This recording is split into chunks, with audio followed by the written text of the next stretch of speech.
tú escribes, me escribes con rabia, con ira, no espero discutir contigo de fondo sobre ningún tema porque no me gusta discutir. Lo escribes con mayúsculas. Pero yo pienso que nosotros estábamos teniendo una discusión muy civilizada y muy interesante. Yo no sentí rabia ni ira en ningún momento.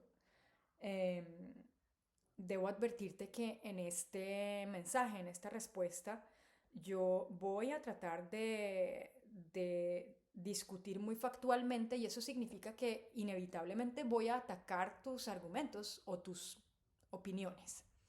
Eh, Porque tú tampoco presentaste números. Eh, entonces, con respecto a eso, te leo otros, otros pedazos de lo que tú escribiste. Me escribes, eh, lo primero que debes hacer, a mí, me dices, lo primero que debes hacer es dar cifras concretas. Esas las puedes sacar de la página de DANE. Como sabes, es la entidad oficial del Estado donde reposa toda la información y revisa el comportamiento del PIB en el gobierno actual a precios corrientes y te darás cuenta que el agro no ha crecido, no con mayúsculas. Otra vez.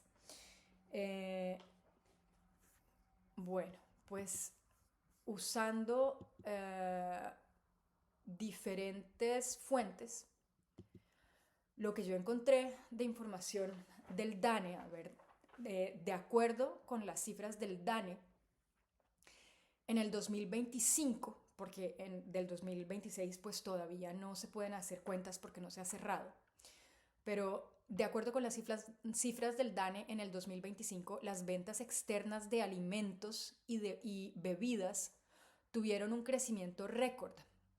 Las exportaciones de alimentos crecieron 33.5%, que representan el 30.5% del total nacional, las más altas desde 1991.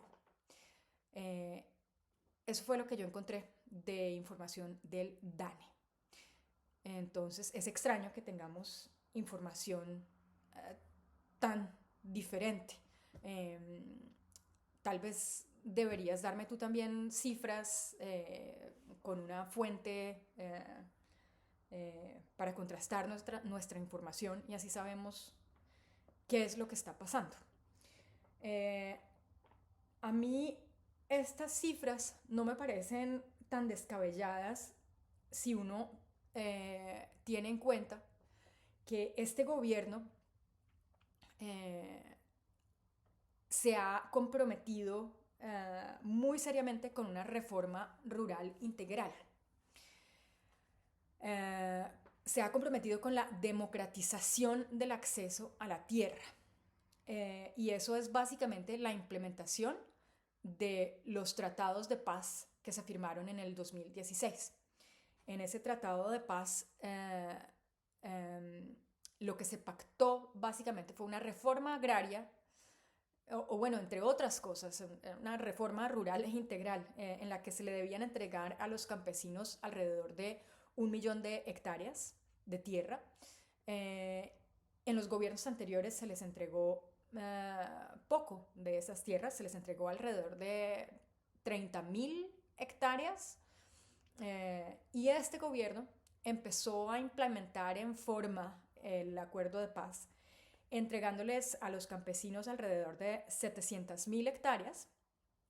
Eh, para hacer esa entrega de tantas hectáreas pasaron cosas muy interesantes. Por ejemplo, precisamente Iván Cepeda logró un acuerdo con una orilla política muy opuesta, con José Félix Lafouré, para comprarles a los terratenientes tierras a precio de mercado y entregárselas a los campesinos, por ejemplo. Esa fue la procedencia de una parte de esas 700.000 hectáreas que se les entregaron a los campesinos.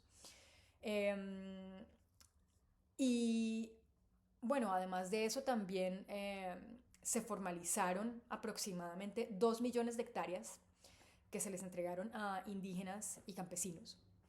Es decir, se les dio el título de una tierra que ellos ocupaban desde hacía mucho tiempo, de tal manera que estos grupos pueden estar ahora tranquilos de que nadie los va a sacar de sus tierras donde han vivido eh, eh, por mucho tiempo. Yo sé que ese concepto suena escandaloso en los oídos de algunos colombianos y eso me parece, pongámoslo de una manera tan positiva como sea posible, me parece fascinante porque es algo que escuché desde niña en mis círculos más cercanos y es una actitud un poco como imagínese, les quitan las tierras, que nadie le ha quitado tierras a nadie, pero se las entregan a estos, casi como a estos salvajes, que no saben ni siquiera cómo administrarlas, no saben, nunca han tenido nada y no saben qué hacer eh, con algo que poseen de repente. Eh, yo sí no voy a decirte que no, Andrés, que no estoy tratando de decir una cosa, sino que estoy tratando de decir la otra. No, yo sí estoy tratando de decir que en Colombia hay una actitud, hay un desprecio, una aversión por, eh, por los menos privilegiados que, que está muy arraigada en nosotros. Y bueno, eh, lo mismo pasó con, por ejemplo, los bienes de la SAE. La SAE era una feria, una fiestecilla de ratas y ratones, de las propiedades que se le habían incautado a los narcotraficantes y que habían terminado todas en manos de políticos y testaferros. Y este gobierno les quitó los bienes a los políticos y testaferros para entregárselos al campesinado. Esa es otra de las cosas en las que yo he oído en círculos cercanos, desafortunadamente, ese tipo de,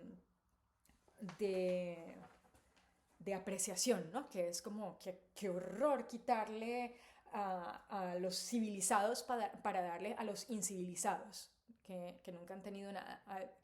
El horror me parece realmente pensar así en, en el siglo XXI. Eh, Eso es muestra de que Colombia ha estado mantenida en las cavernas por mucho tiempo. Eh, bueno, esa, el hecho de que el agro se haya reactivado de esa manera histórica, imagínate, desde 1991 no había un crecimiento así. Eh, Debido a que ha habido cierta tranquilidad en el campo. No total, por supuesto, es un proyecto ambicioso el de la paz total, pero también me parece que es un proyecto que difícilmente pudiera uno estar en contra de. O sea, es tratar de hacer una paz total. Tratar de pactar con la gente en vez de solucionar las cosas dando plomo. No sé, puede ser que yo esté loca. Eh, o que sea muy ingenua, pero fíjate que mi ingenuidad te la respaldo con números. Sigamos con los números. Ese rollito del agro no solamente es importante y fue la razón por la que yo escogí exactamente esos puntos de los que hablé en el video anterior. El agro es importante primero por una cuestión de justicia social, porque históricamente es allí donde se ha vivido la guerra. Personas como tú y yo no hemos vivido la guerra de Colombia en su dimensión. Sería muy injusto decir que nosotros realmente hemos vivido los horrores de la guerra en Colombia. Eh, pero además de esa dimensión de la justicia social y de generar tranquilidad en el campo para que se genere seguridad de una manera real, no artificial, no a punta de militarizar el país y poner policía por toda la ciudad y de tener guardaespaldas. No, si la gente está tranquila porque tiene lo que necesita, pues esa es la manera más sólida de alcanzar eh, la paz y la seguridad en un país. Tú comentabas precisamente en tus comentarios, eh, decías en tus comentarios que los países tan desarrollados en los que yo vivía, no sé si era una especie de, no sé si era dicho un poco con ironía, con burla, no sé, pero de cualquier manera, pues si te cuento del país tan desarrollado donde vivo hace tantos años, pues así es como se ha alcanzado la paz. Yo puedo caminar de una fiesta a las 4 de la mañana desde un extremo de la ciudad hasta otro extremo de la ciudad, sola, en lo oscuro, y no me pasa nada generalmente porque eh, pues a nadie le interesa robarme, nadie necesita tanto como para meterse en un lío y robar a la gente.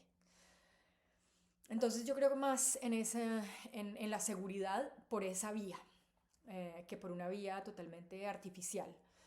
Mm, bueno, y con respecto a la economía y al crecimiento de la economía, que pareciera ser el único aspecto que les interesa a algunas personas, independientemente de si los menos privilegiados la llevan bien o no, con respecto a la economía, pues eso del agro, por ejemplo, pasa que Colombia históricamente ha sido un país monoexportador.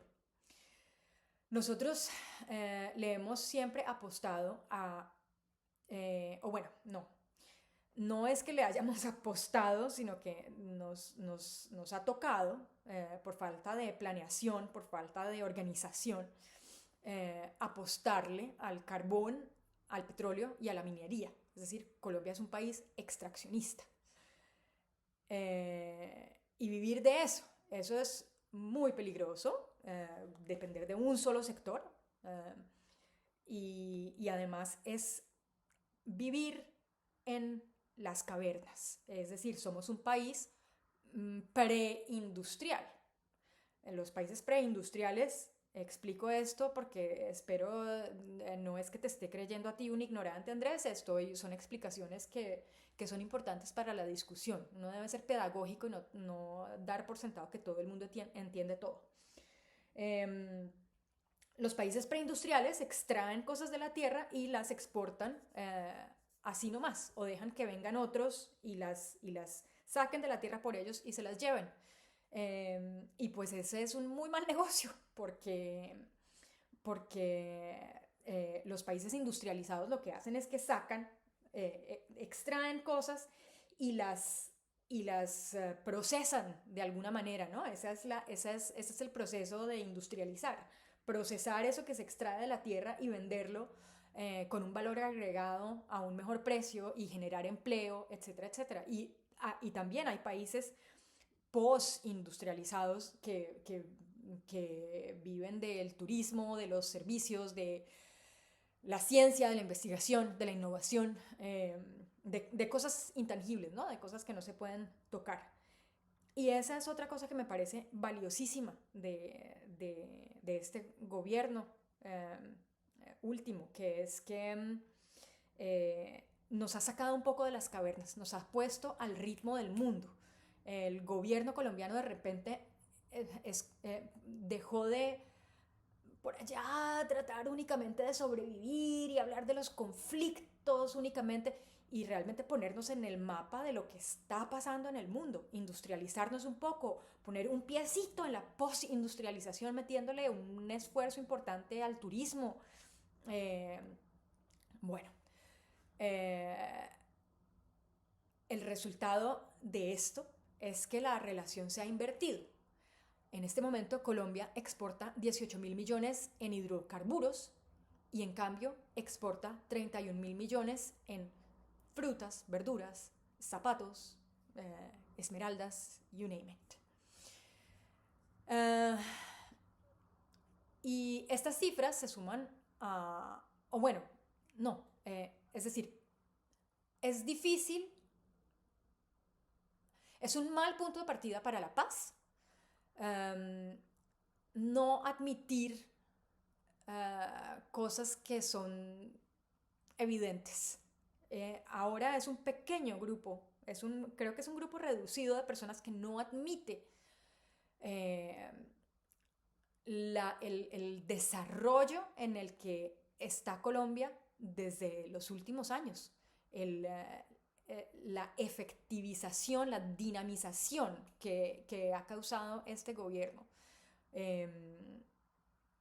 Yo creo que simplemente es el hecho de que un gobierno, por primera vez en muchas, muchas décadas, probablemente desde la Revolución en Marcha eh, de López Pumarejo,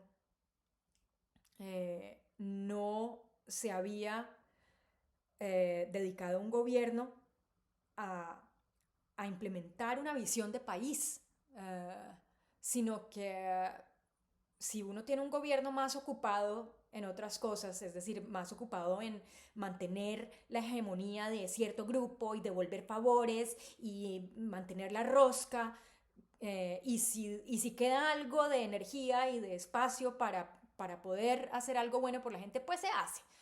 Pero uno nota la diferencia, es decir, este gobierno, yo he estado muy sorprendida del alcance de todo lo que han logrado hacer. O sea, es impresionante. Yo pensé que iban como a sentar las bases y que, bueno, que con el tiempo esas bases iban a servir para construir cosas que se notaran un poco más, ¿no? Pero la dinamización ha sido brutal. Tanto que incluso en la economía voy a leer una cita textual de Julio Sánchez Cristo, que no es precisamente un comunista, ni un socialista, ni un progresista. Lo que dice Julio Sánchez Cristo en una entrevista a Iván Cepeda en su programa muy temprano por la mañana en la W, creo, es lo siguiente. En los últimos 4 años se han logrado cosas importantísimas en el crecimiento de las empresas privadas. Usted hoy no encuentra un banco que se queje. Usted no encuentra un industrial que se queje.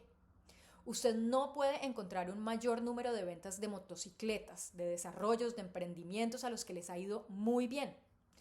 Hoy una empresa privada vale más que Ecopetrol, me refiero a Nutresa, y eso pasó en los últimos 4 años. Pero esos empresarios que critican mucho al presidente están muy cómodos con el presidente Petro porque los indicadores hasta ahora les muestran cierta tranquilidad.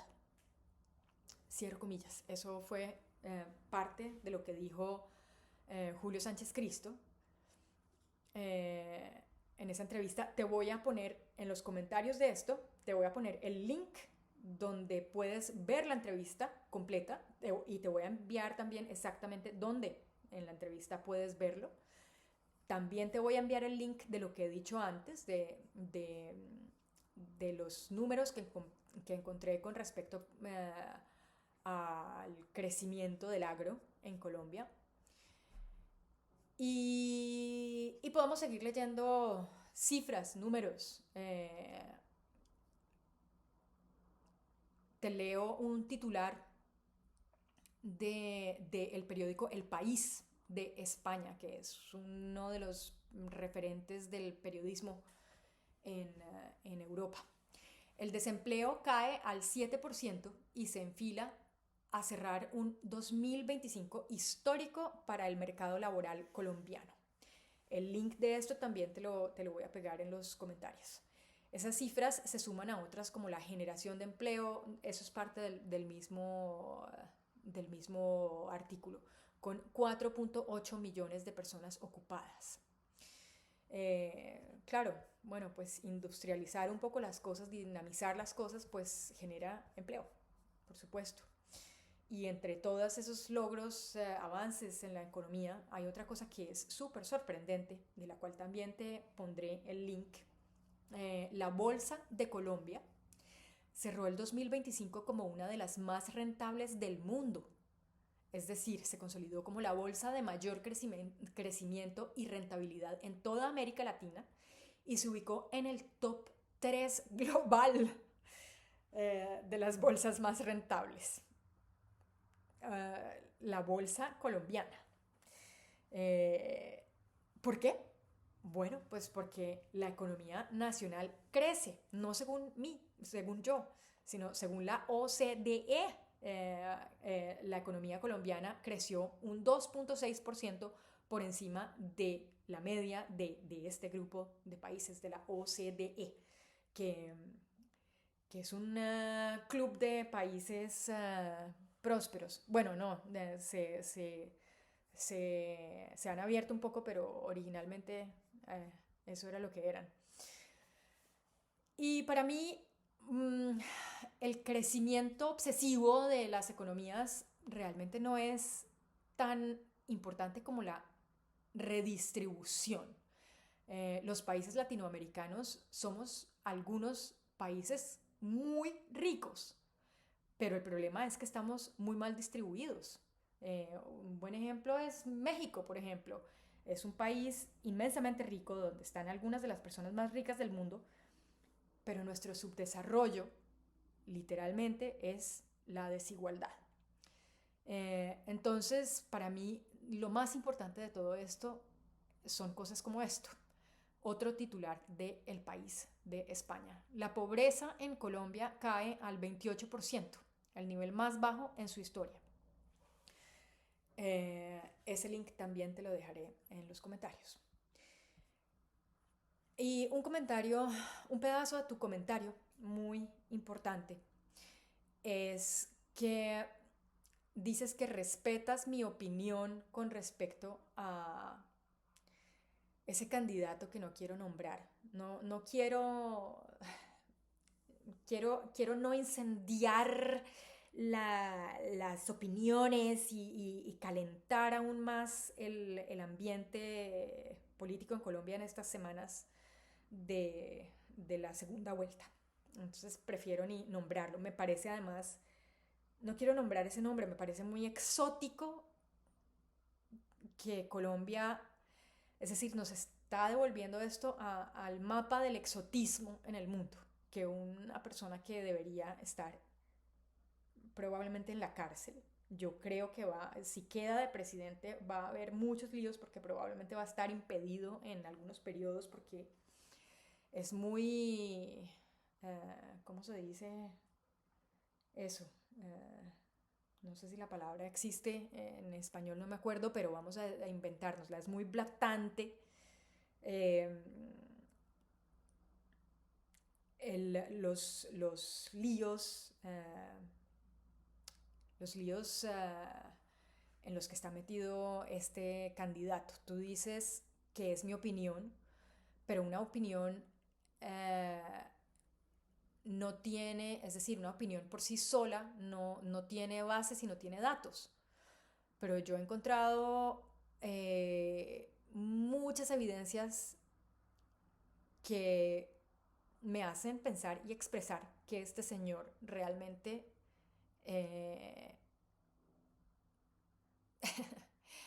por lo menos una persona moral no es, porque está rodeada y afiliada con criminales por todas partes.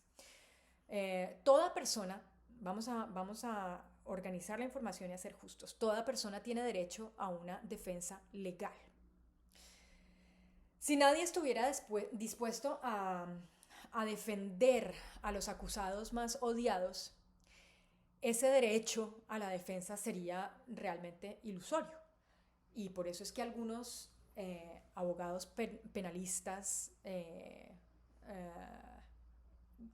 deciden defender a criminales de lesa humanidad. Algunas personas,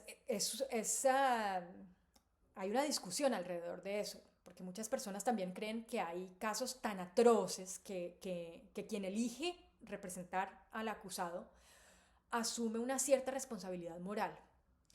Les puedo dar un ejemplo muy duro del país que vivo, precisamente, en donde hubo un supremacista blanco chalado, que se fue para una isla y asesinó a 77 pelados de un partido político, y alguien tenía que defenderlo. Y el tipo que se le midió a defenderlo, eh, eh, por ejemplo, él dijo una cosa, es decir, era un caso muy sonado en este país, porque para la población ese fue el golpe, uno de los golpes más bajos de su historia. Eso y la ocupación nazi. Para ellos eso es como lo más terrible y vergonzoso de su historia. Y quien lo defendió dijo durante el proceso que este caso le había robado el alma y que no se la iba a devolver hasta que no terminara ese caso. Hay una diferencia, ¿no? Hay una diferencia grande. Es decir, una cosa es eh, defender a alguien por el hecho de garantizar un juicio justo en un Estado de Derecho, por cumplir una función institucional. Y otra cosa es ayudar a conciencia a ocultar delitos a criminales de lesa humanidad y a engañar tribunales y a enriquecerse de una manera casi vulgar. Voy a tratar de encontrar un video en el que, por ejemplo, aparecía este candidato eh, diciendo con toda seguridad que DMG no era una empresa criminal. Ese video está por ahí y voy a tratar de encontrarlo y de ponerlo también aquí en los comentarios. Entonces, el hecho de que este señor, la actitud de este señor con respecto a todos sus defendidos criminales, porque hay algunos poquísimos que no lo son, pero la gran mayoría son criminales de talla mayor, es muy diferente. Su actitud es muy diferente. Él defendió, y no solo defendió, sino que es gran amigo de Alex Saab, lo ha dicho él mismo también en entrevistas, eso nadie lo oculta. Y Alex Saab fue testaferro y operador financiero del régimen de Nicolás Maduro, está extraditado ahora en Estados Unidos, y, y además hay algo que los liga no solamente como abogado y defendido, sino que este señor candidato eh, está bastante probado, te voy a decir cómo, cuando termine, que recibió dinero de las empresas con las que condenaron al hambre a los venezolanos.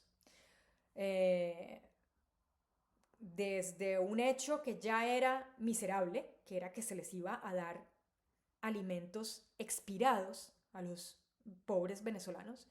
Y además de eso, entonces, este señor y su amigo Alex Saab se robaron además ese dinero.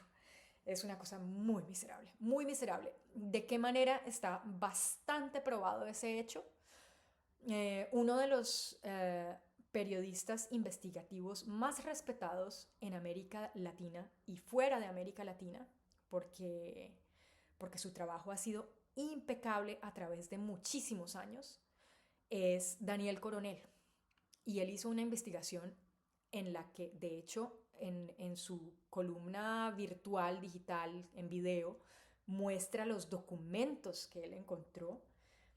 Y bueno, yo creo que si vamos a negar, es decir, otra de las cosas que pasa en estos países tan civilizados eh, es muy simple, es que la gente es capaz de entablar discusiones honestas. Eso significa que uno entra en una discusión no con el ánimo de llevarse el punto y completamente tapado de los oídos y el cerebro, sino al revés, está dispuesto a, a cruzar argumentos, a ver qué aprende uno y a ver, pues sí, a ver quién tenía la razón para saber cómo se puede avanzar la discusión. De esa manera, uno no puede empezar una discusión, o sea, empezar una discusión partiendo, negándole a alguien que 2 más 2 son 4, es una manera deshonesta de empezar una discusión, porque entonces el que dice 2 más 2 es 4 y en esa base, con esa base, entonces, pero si uno le niega al otro principios básicos, pues es muy difícil realmente que la discusión avance. Queda una sensación de frustración por el lado al que le truncaron sus ideas, o sea, es una manera leguleya de discutir y poco honesta. Es un mal principio para la paz. Entonces yo, como la mayoría de la gente seria en el periodismo, de los académicos, etcétera, confío en la investigación de Daniel Coronel. Es una persona avalada por muchos años de periodismo muy serio. Eh, Hay otra cosa con respecto a ese caso, por ejemplo.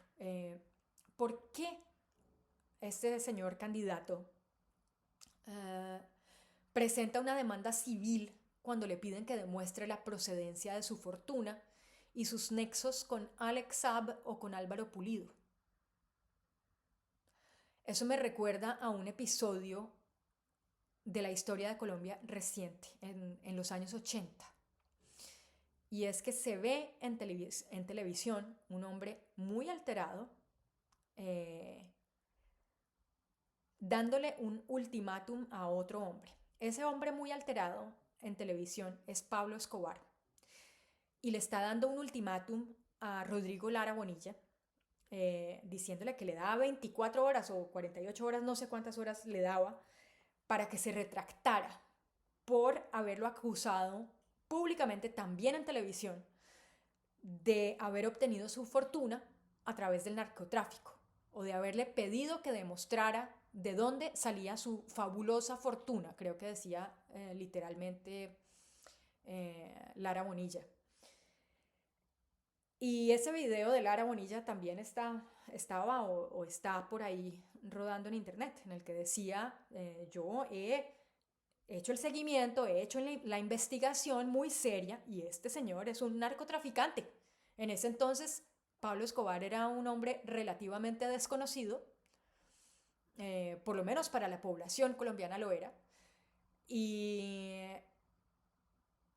y había logrado poner un piecito dentro del Parlamento, dentro del Congreso colombiano. Eh, y por eso era que Lara Bonilla lo había acusado en televisión, si no estoy mal. Eh, Estaba diciendo que no era posible que este señor hubiera logrado llegar hasta ese punto. Mm. Es bueno recordar la historia y aprender de ella. Otros defendidos con crímenes de otras índoles, por ejemplo, son este señor Álvaro Gámez Torres, que era el fundador y el pastor del Ministerio Apostólico, y el señor pues en realidad es un violador y depravado que muchos colombianos saben eh, quién era o es.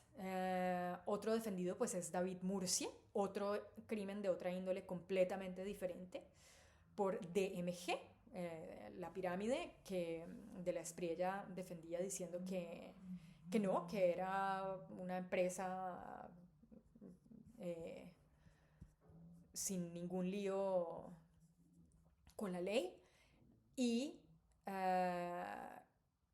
David Murcia, quien luego acusó en todas estas circunstancias incendiarias de que este señor de hecho lo había tumbado.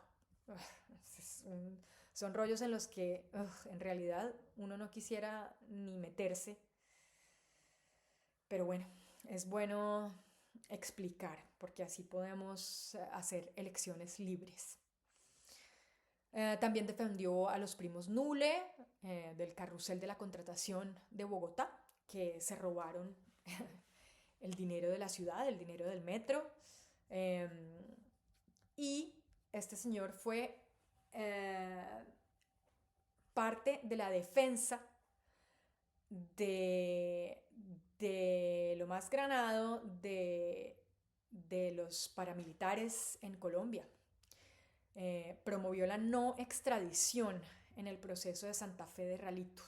Y así fue parte de la defensa de Salvatore Mancuso, de las AUC, de Tobar Pupo, que es Jorge 40, de Ever Velosa HH, de Don Berna, de Macaco, eh, bueno, de gente de las AUC, del bloque bananero, de paramilitares y de congresistas involucrados en la parapolítica. Es bueno recordar que una gran cantidad, como el 30% del Congreso, resultó en la cárcel por parapolítica. Y otra de las cosas que me dices, Andrés, en tus comentarios, es que me preguntas si yo puedo demostrarte que Iván Cepeda, ese nombre sí lo digo con más tranquilidad, no es un mantra menos cargado ese nombre para mí. Que si te podía demostrar que Iván Cepeda no es un guerrillero, básicamente, que si no ha pertenecido nunca a una organización armada. Y bueno, yo creo que la justicia, de hecho, funciona al revés, o bueno, una manera de hacerla funcionar es al revés, es decir, tú puedes demostrarme que él ha sido un guerrillero o que ha pertenecido a una organización armada, porque yo no he encontrado nunca ninguna información de una fuente sólida, jamás, que me indique que él ni que su familia o sus papás hayan pertenecido a un grupo armado o hayan sido guerrilleros. Su papá, o su mamá también creo, su papá por lo menos era comunista, pero ser comunista, a ver, vamos a hacer distinciones. Ser comunista no es lo mismo que ser guerrillero. Así nos lo hayan repetido 1000 veces en Colombia. No es lo mismo. Se puede ser las dos cosas, ¿sí? Pero ser comunista no equivale a ser guerrillero. Les pongo más ejemplos del país donde yo vivo y de toda Europa occidental. El Partido Comunista hace parte del espectro político de Europa occidental. En el país donde yo vivo es uno de los partidos